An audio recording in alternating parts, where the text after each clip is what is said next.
göndərmişsən ona. Bir dənə siqaret xortladıq, başlamışsan vır. Yani düzgün hərəkət eləmişsən sən. Ha? Düzgün hərəkət eləmişsən. Düppədüz eləmişəm. Necə düppədü? Düz eləməmsən axı qaqa. Siqareti Qardaş, insan, çəkmişəm, müştəri. tulladım.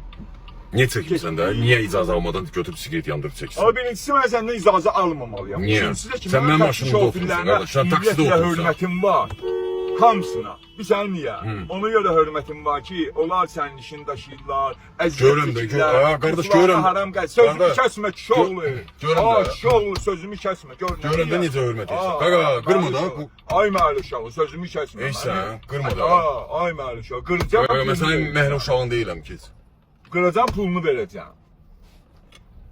Hörmət Sındıracam, istəyirsən. pulunu verəcəm. Qaqa, hörmət Yandıracam, istəyirsən. pulunu verəcəm. Ay, nə yandırsın, nə sən? Töküb benzini maşını yandıracam, pulunu verəcəm. Nə? Ha, bax belədir. Ya da ki 3 ay məcburi dəlixana. Bax belədir, doyla baraskaya.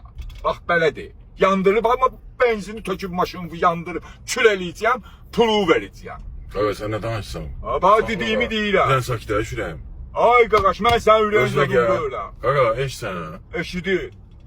Düş də burada, qurban olaram. Burada ya biraz qabaqda düşür. Yo, düş də burada. Ha, burada düşmürəm. Düşür.